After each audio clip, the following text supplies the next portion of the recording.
head of cardiology for the Cleveland Clinic, which is the famous cardiology wing. And they were essentially, it was a debate in the newspaper. And Ornish was, of course, a big proponent of changing lifestyle and diet to be able to prevent cardiovascular disease. And this other physician, I think it was Hellerstein, he said, essentially what his argument was, oh yeah, but people aren't going to do that. And this is like, 15, 18 years ago, and this idea has to change, that people aren't going to do that.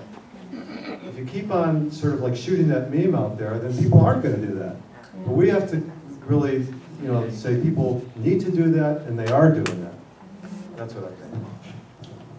So how do you guys recognize and promote the dialogue and work with Dean Ornish and the Institute of Medicine on this dialogue? Well, personally, I don't know if you guys know anything about Dean Ornish's diet, but I don't agree with half of that diet. It's very restrictive, and try to tell the people to do that is totally impractical. Basically, it's like saying, go almost all vegetarian and all grains, and it's like, okay, man, good luck. I can't even get my diabetics to get off of sugar. Are you kidding me? You want me to tell them to go make couscous and quinoa and bean sprouts? You know what, if you guys don't mind, I think everybody has a handout here. And it's kind of like, I'll just go over it. It should take no more than, I'll kind of go over it as fast as I do with my patients. But I kind of circle things to make it go a little bit faster. But, so basically the first sentence says it all. Unprocessed, whole, natural foods are better than anything that's processed or artificial or man-made. Basically whatever comes from nature, from God, versus man-made factory stuff, What Heidi was saying, whatever's made by the plant is the plant. So I basically go over how good foods become unhealthy. So we already talked about how plain yogurt versus Yoplait. For the whole centuries, people were eating plain yogurt. That's what has all the bacteria. That actually increases the metabolism, increases the weight loss, but when you pasteurize it and sugar it up, all those bacteria die. And so what you're left with, and then they add a lot of sugar on top of it. So it's a totally dead, and harmful kind of food. It's not yogurt anymore. Even the Activia is complete garbage. So we talked about water in this discussion. How much water to drink? People are confused about that. Drink, and you have to look at your urine. Everybody's body is different. Every day is different. You just drink, not to make it clear because you can overdo the water. Drink until it's almost clear. But the unhealthy stuff is the Gatorade, the vitamin waters, the energy drinks, all those healthy drinks that are out there. Meat, I know there's a lot of vegetarians, I don't want to, offend you, but in moderation, I think a good piece of steak, lamb, chicken is good, but the processed meat, like hot dog, hamburger, bologna, salami, that's not good. And for the vegetarians out there, eating a Boca burger and all those other tofu, whatever they call them, tofurkeys and hot dog and all, that's probably even worse, so. Okay, the list goes on. Literally, there's hundreds of examples. Fresh fruits is 100% different from VA, shelf fruit juices. Dark chocolate comes from nature, comes from the cocoa bean. 80%. When they do those studies, they say that it's good for you. But don't get that, and so many of my patients get confused with chocolate, which is, usually 20% cocoa, most of it is artificial chocolate flavoring, and a bunch of sugar. But you guys laugh, but that's what we're dealing with, Tea, if it's freshly brewed, or coffee, it's got a lot of nutrients in there because it's coming from the plants, cocoa beans, tea leaves. But Arizona iced tea, Lipton green tea, no matter how much they say it's healthy on the label, it's complete garbage. It has as much sugar, ounce per ounce, as soda, 1 teaspoon in 1 ounce. So then I kind of go over eating dairy and meats, cheese, butter, eggs, all that stuff is fine because it's coming directly from nature. I'm kind of skipping down, but it has to be hormone-free. And then the next question they always ask is, well, Doc, I use Splenda and Crystal Light and all that kind of stuff. It says 0 on it. It says diet. It says sugar-free. I'm like, yeah. Does that come from nature or from men? And then artificial sweeteners.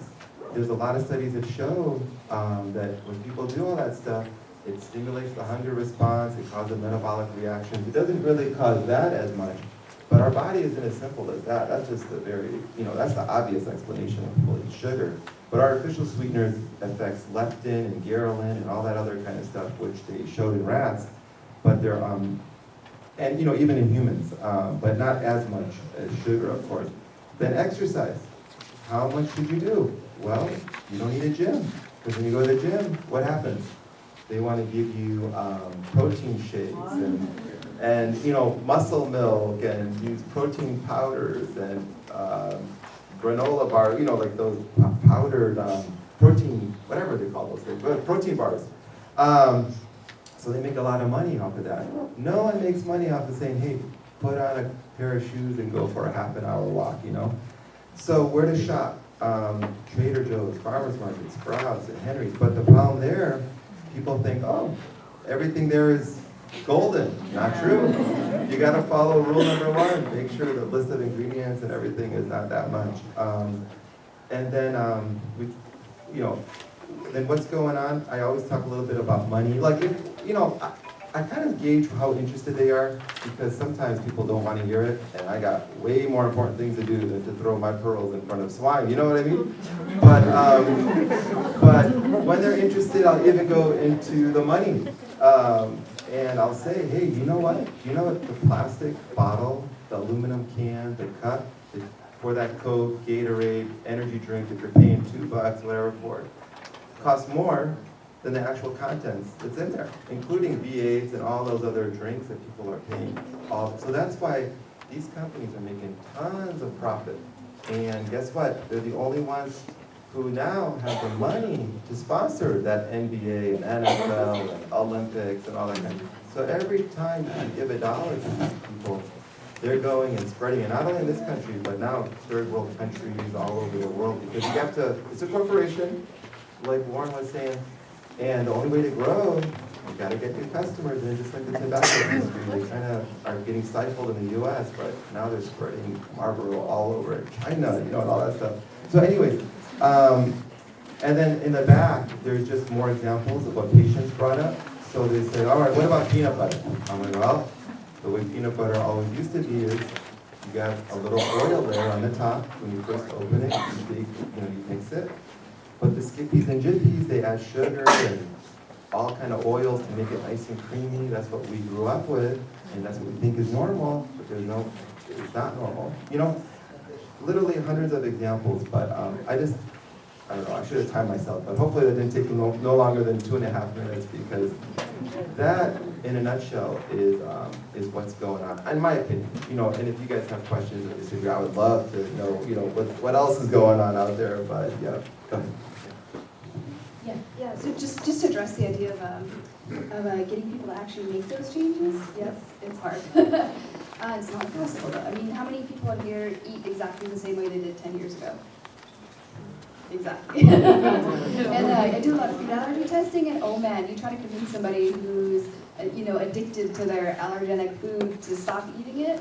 That's a tough person to convince. But when they've made those changes and they come back later, they won't go back to the way they were eating before, because they know how much better they feel. So I think that most people just need to have that experience. And as the consciousness changes, as people try new things, they'll start to realize what effect the food really does have on them and how it makes them feel. And I think a lot of people will learn that way by direct experience. So just gotta educate them. One tough case at a time. One effective technique that one of my friends told me about, he was having a really big hard time about changing his diet, was he saw actually an MD, and he told him to just try completely gluten-free, because he has celiac disease. Just try gluten-free just for 2 weeks, and then you can go back to whatever you were doing. And he's like, okay, fine, 2 weeks. So he tries it for 2 weeks. And then he's like, okay, now go and get a big fat burger and, just have a ball, French fries, go wild, go bread, go cookies, everything. And then tell me how you feel. And he did it, and man, it tasted good, but he felt like crap. So, and now he's like 99% gluten. I mean, it's crazy. He's completely changed. So if you give them the experience, they are more Exactly. And that's a good way to trick people, tell them it's an experiment. Yeah. Just do it temporarily. Just try it. exactly. Thank you. Kind of piggybacking on what you